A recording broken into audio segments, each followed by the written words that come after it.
Hey, work from homers, Adam Schroeder here. We love bringing you this podcast, and thousands of you have proven that it's been helpful for you. But since time and online storage space aren't free, Naresh and I wanted to come to you personally to ask for your financial support through Patreon.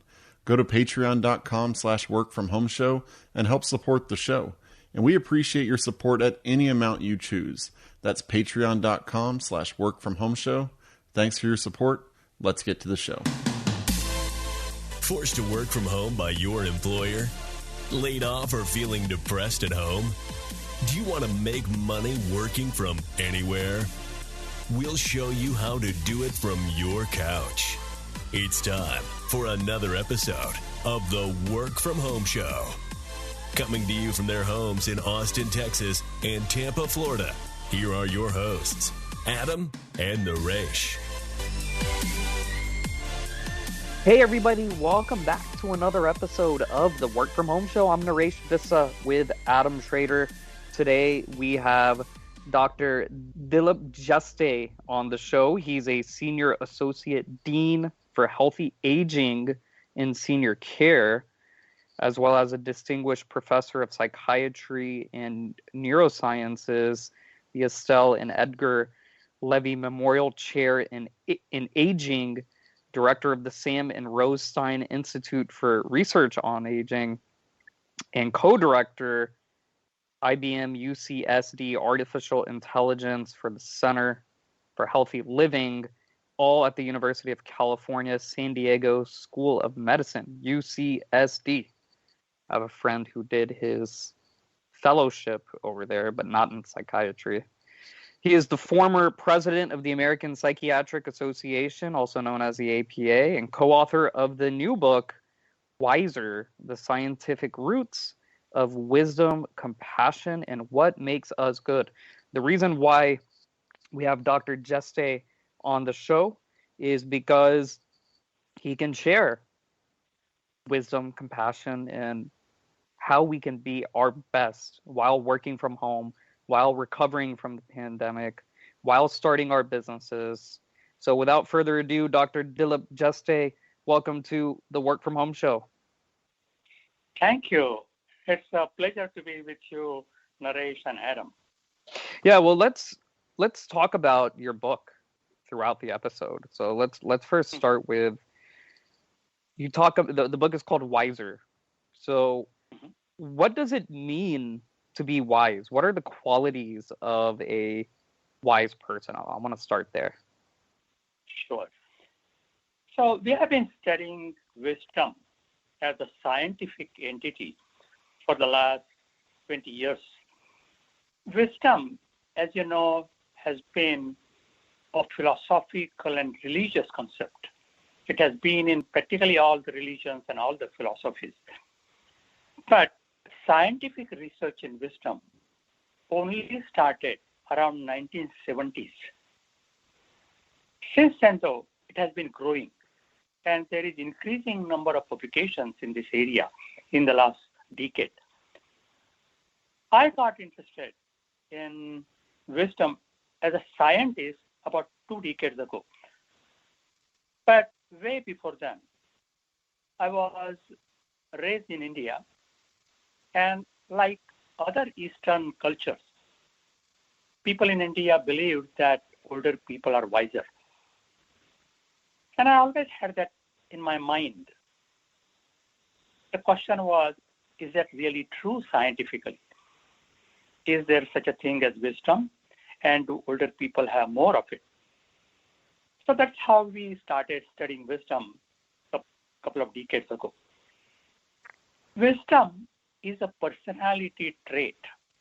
Okay, so personality trait means characteristic pattern of thinking, feeling, and behaving that characterizes a person. You know, we talk about somebody as being optimistic, somebody as pessimistic, or neurotic, or introvert. So we have expectations about that person's behavior, right? So that is a personality. Wisdom is a personality trait. However, it is more complex than others in the sense it has various components within it. And what are those components? The first and foremost is empathy and compassion. So it means understanding other people's emotions, thinking, and helping them. Unselfish rather than selfish behavior. So that is one, empathy, compassion. Second one is emotional regulation. That means control over our emotions. So think about a teenager. The teenager's emotions fluctuate from hour to hour, minute to minute. And then think about a wise older person who is calm, controlled, and well-regulated emotionally. So that's the second one. Third one is self-reflection. It is the ability to look inwards and try to understand ourselves. So if I do something wrong or if I don't get what I wanted, instead of blaming everybody else, I should think about where did I go wrong? What did I do that can be done better next time? So that is self-reflection. Then comes acceptance of diverse perspectives. I may have strong value system, but I can understand why somebody else may have different value system. I don't have to agree with that person, but I can try to understand why he or she thinks that way, right? It doesn't mean that one of us is either evil or dumb. No, you can have differences of opinion and still respect each other. So there is diversity of perspectives. At the same time, that diversity has to be balanced by decisiveness. If I'm constantly worrying about whether this side is right, that side is right, I will be very indecisive. I won't be able to make any decision. That's not good. A wise person is decisive when needed. And then last element of this, which is somewhat controversial, is spirituality. Spirituality is different from religiosity. Religiosity refers to organized religion. You have definite books and gods or images. Spirituality doesn't need any of them. So an atheist can be spiritual. Spirituality means constant connectedness with something or someone that is not visible. For example, you can call it nature, you can call it consciousness, soul, or you can call that God. Whatever you call that. But you feel constantly connected. As I said, this part of wisdom is the most controversial. Not all people accept that it's a part of wisdom. So those are the main components of wisdom. Empathy, compassion, emotional regulation, self-reflection, acceptance of diverse perspectives, decisiveness, and possibly spirituality. Wow, that was one of the best, most complete, thorough lectures. I don't even want to say an answer, but if there's 7 minutes of audio or 6 minutes of audio that our listeners should listen to, it should be what you just said. And what I'm thinking about, well, a couple of comments. Number one, you said in from our culture, people respect their elders, and that's how I was raised. But as you go through life, or as you get older, for some reason, I don't know if I don't think I'm the only person. I think Adam would probably agree with me. I think many people my age would agree with me. But we get to our 20s, and then you hit your 30s, and you have kids, and then I'm wondering, I grew up respecting my elders, but now I feel like in the business world, personally, my child's grandparents, in-laws, and I'm like, that respect level, it's not that I don't disrespect them. It's just they think that they're so wise or that they know everything when times have changed, and they are wrong in many different ways. They're right in many different ways, but they also are wrong in many different ways when it comes to, the 21st century, the way relationships are, the way marriage is done, the way you raise your children, the way schools are. It's a lot has changed. So what are your thoughts on that? You make a great point. What I want to stress is that as people become older, they become more different from one another rather than more similar. I used to think growing up that people said that as people got older, they look more like each other. Even the husband and wife look more like each other. That's not true. Actually, people become more different. So definitely, there's a variety of older people. There are some older people who are very unwise. And we see that in politics. There are some older people who are very wise, some older people who are very unwise. On the other hand, there are some young people who are very wise. So there is no one-to-one relationship with age and wisdom.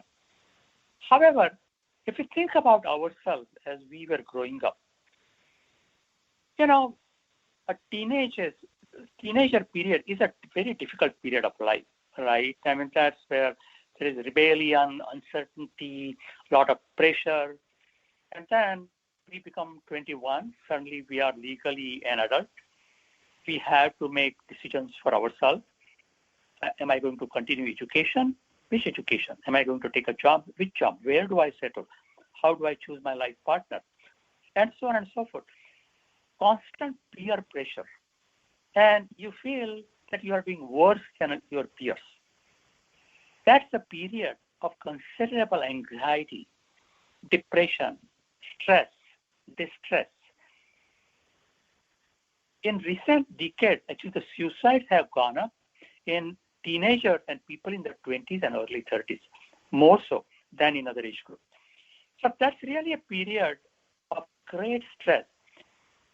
But when we are in the 40s, we actually learn from experience. So we have more confidence in ourselves, right?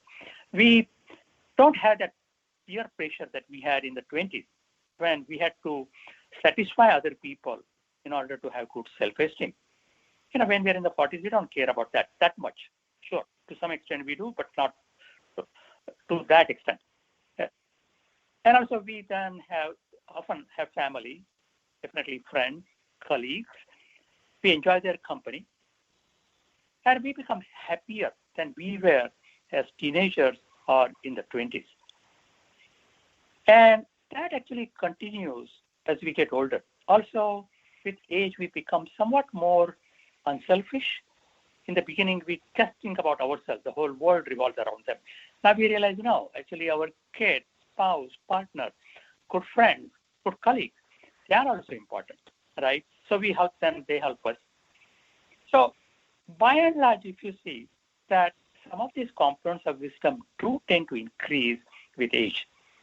And it is not certainly that older people, in the sense, certainly after 65, people become wiser. Not at all.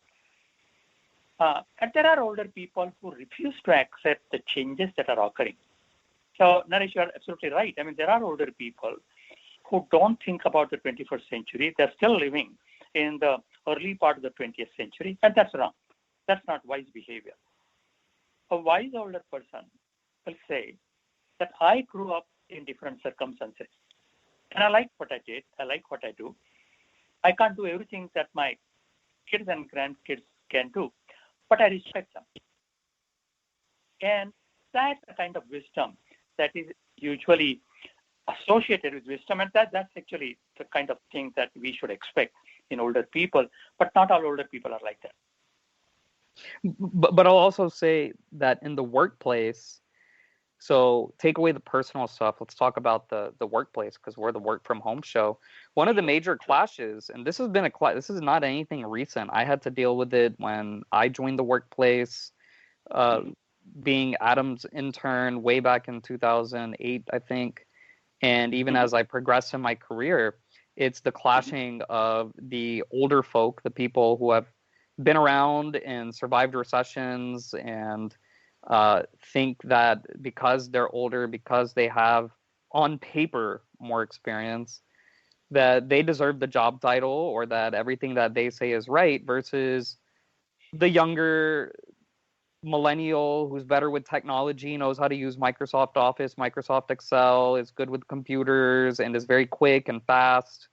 And the younger individual, now it's Gen Z, but that younger individual thinks, hey, why am I taking orders from this older person who doesn't even know how to use the internet?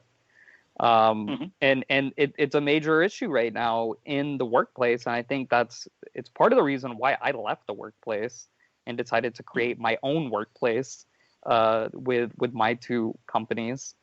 But I'm seeing more and more millennials also leaving the workplace and doing the same thing, saying, you know what, if I can't be happy at work because of these older people, then it's time for me to just do my own thing. Your point is well taken. There are older people like that. I won't consider them wise. I really won't. Because why wisdom? There are two things. One is wisdom includes accepting the fact that you don't know a lot. So any person who thinks that so he's important wise is not a wise person. Yeah. That is, that's one of the most important qualities. It's understanding what you know and what you don't know. And if you don't know something, it's admitting it, and at least in the business space, hiring someone who does know it. And fortunately, I went through some problems in my earlier, like you said, teenage years, early 20s, very unstable years. So I went through some problems, and I learned that because I thought I knew everything. And then I realized, you know what? I don't know everything. And it's actually better to live life not knowing stuff and to go to experts like you who do know stuff. But that is, if you're somebody who thinks you know everything and you don't, you will make everyone around you miserable. And yeah, you are not wise if you are like that. So I agree with you 100%. I think there's a need for wisdom in businesses, and that's not always there. It is a problem. There's no question about that. That some of the senior people, they are intolerant of the new technologies. They don't know how to do that, and they denigrate it, or they devalue the younger people who are good at that. And that's not wisdom at all. I mean, even Socrates said, centuries ago, he said, anybody who thinks he is wise is a fool. Because as you start getting wiser, you realize how much you don't know. And that has to be accepted. Also, younger people have certain strengths that are unique to younger people. They include not only very high physical capacity, but also mental capacity, phenomenal memory, ability to learn new things, which is really very impressive. As we age, that ability to learn new things goes down. Our psychomotor speed goes down. And this happens with normal aging. So there are things that older people cannot do. The way I look at it is this. If I'm a football player, right, then my peak would be in my 20s, early 30s. But when I'm 50, I have zero chance of playing football. However, I can do something else. I can be a coach. I can be a mentor. I can be an announcer. I can write a book. But I can't play. And I shouldn't criticize the younger people who are playing. I think that's where the lack of wisdom in the senior folks comes in. Talking about wisdom, how do you measure it, and how do you improve your own wisdom? I mean, is it as simple as just like reading more books on a subject, or kind of how do you go about increasing your own wisdom in the way that you are measuring it? As I said, wisdom is not one thing. It is a complex trait with these different components. And one has to be able to measure it. There are scales, rating scales, to measure different personality scales. There is a rating scale to measure, for example, neuroticism or extroversion, introversion, right? We developed a scale to measure wisdom. That is called San Diego Wisdom Scale, or SD-WISE. And that is included in our book, The Wiser. It's a 28-item scale. There are 4 items for each of the components of wisdom. Anybody can take that scale. You can, as I said, you can get it in the book, complete the scale, there's a link that is provided, and you'll get a score for each component of wisdom. None of us is strong in all the components or weak in all the components. We have some strengths and some limitations, right? So when you take that scale, that's what we find out. What are my strengths and what are my weaknesses?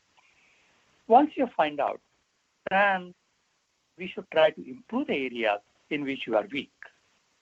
And there are strategies for doing that. And that's actually what we have described in our book, Wiser. The ways in which one can practice these strategies to become wiser in day-to-day life.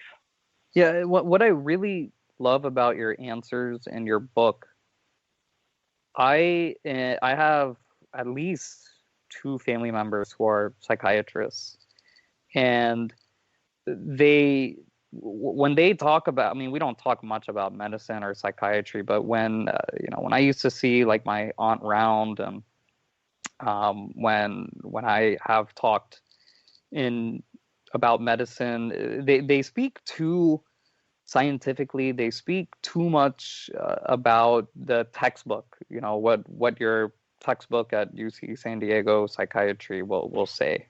But what I like about you and your answers is, to me, you've brought in the philosophical and spiritual side of life into understanding people and emotions and psychiatry. And I'm assuming that you practice medicine the same way. You're not just going around with your computer or your iPad and putting in a bunch of symptoms and then prescribing medications.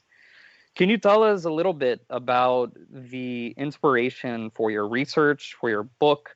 I consider myself to be a very spiritual person and a religious person. So I see a lot of Dharma, Hindu Dharma, in what you talked about, and a lot of Hinduism in what you talked about. So can you talk about your inspiration and how you practice and research and teach? Sure. No, thank you for the compliments. I appreciate those. So growing up in India, one book that almost all the kids were familiar with was Bhagavad Gita. So it is a Hindu Bible, if you would. And that is really a compendium of wisdom in daily life. It's a story of Lord Krishna telling Prince Arjuna about how to resolve a conflict between fighting his cousins and helping the population. And the whole book actually is talking about wise ways. I didn't do much about that until much later. So as I said, I was interested in research. I got interested in research on mind and body, mind and brain. And I decided to move to the US because here is the mecca of medical research, specifically the National Institutes on Health. So I moved to the US, did my residency in psychiatry at Cornell, neurology at George Washington University, then moved to NIH, and finally moved to UC San Diego a couple of decades ago. I became a geriatric psychiatrist. And when I decided to become a geriatric psychiatrist, people said, that must be so depressing because aging is all gloom and doom, and psychiatry, the mental illnesses are incurable. I found that was not true at all. Actually, I felt positive about that because I found older people with mental illnesses doing better as they got older. The symptoms went down. Smoking, substance use went down. They started doing better. So that was a surprise. But then I wanted to see if this was only for mentally ill people or this was population in general. So we did a study of community-based sample from age 20 to 100, okay? About 2,500 people, somewhat randomly selected. And what we found was that with age, the physical health declined. Of course, that is what we would expect. But the mental well-being improved with age. People seemed to get happier as they got older. But that was a surprise. because one would have expected older people to be more unhappy because of all the physical disabilities. And of course, as we talked about, there are exceptions. There are some older people who are unhappy and unwise.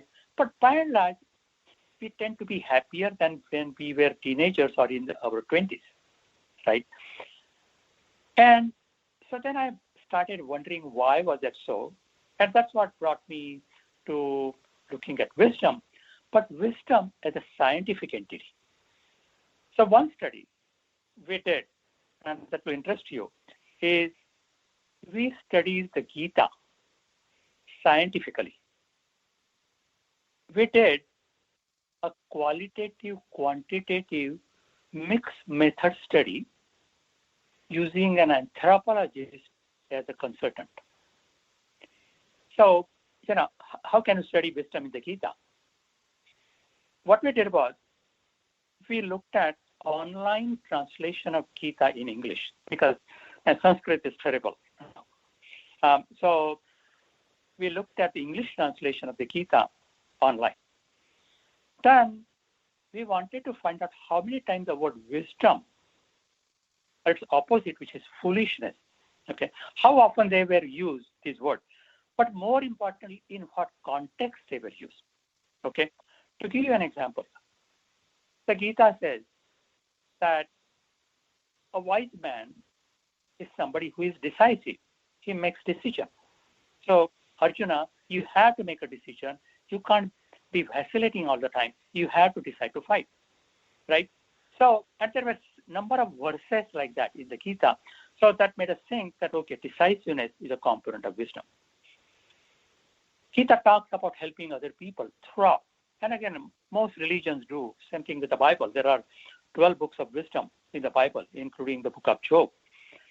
And they say the same thing, that person has to be compassionate. Don't be selfish. Think about other people, right? So wisdom includes empathy and compassion. So that is how we looked at the characteristics of wisdom in the Gita, and we found they were practically identical to the modern Western concept. And that was really a revelation. We didn't expect that. We thought the two would be so different. But this concept that I mentioned at the beginning in defining wisdom, empathy, compassion, emotional regulation, self-reflection, accepting diversity of perspective, decisiveness, spirituality, they have been components of wisdom ever since the beginning of humanity. But that's really fascinating. And the more I studied, of course, I'm a scientist. I publish papers, I get NIH grants, and so on and so forth, so that's important. But in the last, I would say, 15 years or so, I became aware that I need to communicate with people at large, and not just with scientists. And one of the things that precipitated that was when I became president of the American Psychiatric Association. So American Psychiatric Association is the largest psychiatric association in the world. It has 50,000 members. And there, most of these members are not researchers. They're clinicians. And of course, they are worried about their patients, who are people in the population. So at that time, I realized that actually I need to reach out to the public at large. And that's when actually I started talking with people in the media, for example, podcasts, so on and so forth. And then, so finally, I got to write this book that came out last year. Can you talk a little bit about the difference between practical wisdom and theoretical wisdom? And also, you had a piece on Psychology Today back towards the end of last year where you gave some action items that people can do to become wiser faster. Can you touch on some of those as well? Aristotle described theoretical wisdom and practical wisdom. So theoretical wisdom is what are wise decisions, and people talk about that. What is good versus bad. You can think about it from a philosophical perspective, moral perspective, societal, legal, all of those. Practical wisdom is something we can do in everyday life. Anybody can do in everyday life. And practical wisdom is what matters really for most of us. The theoretical wisdom is good for people who write books in philosophy or other areas, but practical wisdom is what an everyday person needs, right? So we have talked about in the book also the strategies for improving each component of wisdom in daily life. And let me give you examples. The first one is empathy and compassion. So what is empathy? Empathy means understanding somebody else's thinking or feeling. If I see somebody who is sad, I can share that person's emotion and I feel sad. So that is empathy. Compassion is going beyond empathy, where you actually go and help that person to reduce his sadness, his or her sadness. So empathy is just feeling, compassion is behaving. I mean, most of us have, empathy and compassion, but not 100%. So how can we increase our empathy and compassion? One thing we can start doing is keeping a gratitude diary. Before going to bed, write a couple of things that made you feel grateful to somebody. A stranger help you when there is actually no reason for her or him to help us, and they did. Also, one can write a couple of things that we did for others that made us feel happy that we helped somebody. In the beginning, this will require some thinking, what did I do today, and to write it. But if you do that regularly, you get up in the morning thinking, what am I going to write? And so you think about implementing compassion in your daily activity because you have to write something at the end of the day, right? So that is one way, which is gratitude diary. Second is role play. When I'm crossing a street and there is somebody in a wheelchair crossing the street, that person is taking so long and I'm in a rush, and so I get annoyed. So what I need to do is actually I need to spend a couple of days in a wheelchair. If I do that, I will understand exactly what the person in a wheelchair is going through. So I will be much more compassionate toward that person after doing that. Another thing is what are random acts of kindness. You start in the morning and say, I'm going to do 2 random acts of kindness today. Just let me find ways in which I can do that. So if you do these things and make them a habit, they become a second nature. We don't have to think about them. Actually, you'll find that people will automatically become much more empathic and compassionate. Yeah, agreed. One thing I wanted to say is also, compassion is not just toward other people, it is also toward yourself. We need to be self-compassionate also. I often find that people who are very compassionate, like priests, surgeons, lawyers, and so on, that they're compassionate toward other people, but they're very harsh on themselves. They cannot forgive themselves if they make a mistake. That's not good. So we need also to be self-compassionate. How? What are your tips for being self-compassionate? Sure. Yeah. So there are some specific strategies for that. One is when you do something and you feel bad. Say I went to a party, I come out of that and I feel terrible that actually I didn't talk to enough people, and then probably they thought he was a very asocial person. How could he not do anything, etc. And I'm blaming myself. What I have to think about is, suppose my good friend came to me and he said that to me, saying that, I went to a party and I came out feeling terrible. I mean, I felt that nobody liked me and I didn't like them and so on. And you say, oh, just calm down. It's okay. People feel the same way, many people. I bet you that after the 100 people at the party, at least 60 people felt the way you are feeling. And so that's okay. So don't worry about that. Nobody will remember that. And so we are kind to our friend we should show the self-kindness to ourselves. So what we tell the friend, we should tell ourselves, saying that, look, 60 other people probably feel the same way, so we shouldn't feel bad about that. So let's move on. So that is sort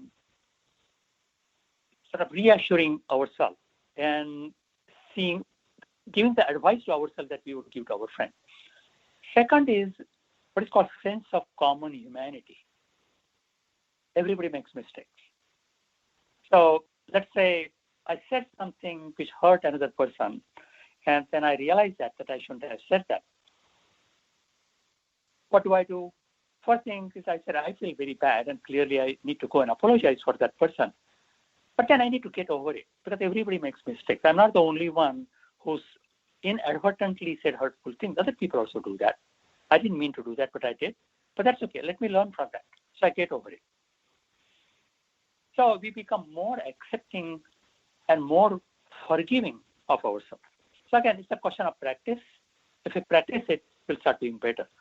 And the third thing is actually mindfulness, where they say, I'm feeling terrible. But there are many occasions in the past when I felt terrible, and I came out of that, and things worked out fine. Same thing will happen again. It is no big deal. If I'm feeling stressed out, it's okay to feel stressed out, but it'll go away. This pandemic, the externalities that it's caused, particularly in the mental health space, can you talk about the current state of suicides, opioid abuse? We keep hearing about fentanyl overdoses, fentanyl coming in illegally into the United States, loneliness, internet addiction. All of this has been exacerbated because of the lockdowns, because of the fear of leaving the house, getting sick. What is the current state of all this? You're absolutely correct. However, what people don't realize is that this kind of problem behavior occurring for the last 2 decades. In the last 20 years, loneliness has doubled. The rates of suicide in the US increased by 33% from 1999 through 2018. 33%. And especially in younger people. The rates of opioid-related deaths increased 6-fold from 1999 to 2018. So before COVID came, actually we have been facing a pandemic of loneliness, suicide, opioid use. And the reason for that, again, we don't know the exact reason. However, I think that 2 of the important reasons were globalization and very rapid rise in technology. And this is not to blame them or anything like that. Both have been great. Globalization has been absolutely wonderful. It made the world a smaller place. We can go anywhere, communicate with people anywhere. That's great. Same thing with technology. Technology has been amazing.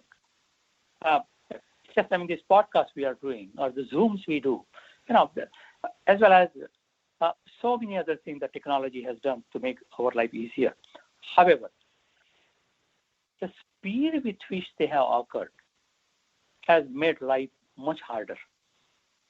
It has become harder for people our brain is overloaded with information coming from all sides. And there's a lot of competition, so pressure has increased. So that's why the stress level has gone up so much.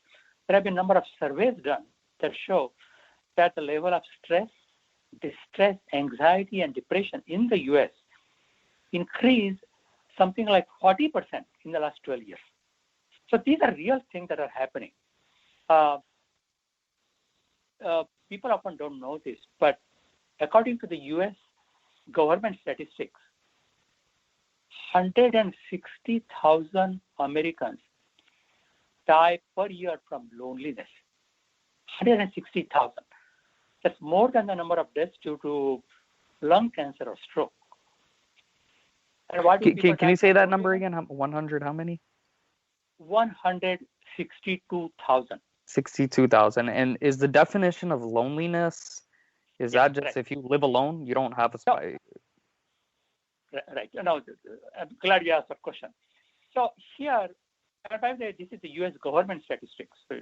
So what they include is loneliness, which underlies suicide, opioid use, and also loneliness is a high risk factor for many diseases like heart disease, diabetes, obesity, and dementia. So loneliness is actually a major health problem. It's a major public health problem. And that has been there for the last 20 years. It was exacerbated by COVID and the social distancing requirements. But we have been facing a pandemic, behavioral pandemic, for 2 decades. Interesting. Wow. Very, very good to know. Dr. Dilip Jeste, thanks so much for joining us on the Work From Home show. We greatly appreciate your time. The website is Dilip Jeste. That's DilipJeste. DilipJesteMD.com. DilipJesteMD.com. Also, the book's website is wiserthebook.com. Wiserthebook. Dr. Jeste, do you have any final thoughts or anything else you want to promote to our listeners?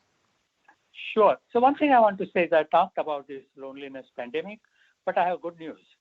The good news is that our research has consistently shown that wisdom is the best antidote for loneliness. Wisdom and loneliness go in the opposite direction. If we increase wisdom, loneliness goes down. And we have shown that biologically also, including microbiome, brain EEG, and so on and so forth. So we are actually testing an intervention to increase wisdom in order to reduce loneliness. And what the society needs is education at all levels, from kindergarten to graduate schools to businesses, where we teach people how to be empathic, compassionate, self-reflective, emotionally regulated, spiritual. These are the things we need to do. If we did those things, actually the society will become much healthier and happier than it is today. Yeah, and what you just said is what we call in Hinduism dharma, and living a life of dharma and pursuing dharma. So continue to gain wisdom, continue to pursue wisdom and improve yourself, and you'll be less lonely. Loneliness won't be a disease that you become afflicted with. Do you think that would make sense? That's exactly right. That really should happen, and I'm an optimist. I think that will happen, where our schools, businesses, politics, everywhere, wisdom will prevail over loneliness and other negative aspects. Dr. Dilip Jeste, thanks so much once again for coming on the Work From Home show. To all our listeners, check out our website, workfromhomeshow.com. Listen to this episode. Listen to all our previous episodes over there. Leave us a review on iTunes, TuneIn, Stitcher, Spotify, whatever podcasting platform you use. Send us a screenshot of that review, and we will send you something free. It'll be good. It'll be worth it.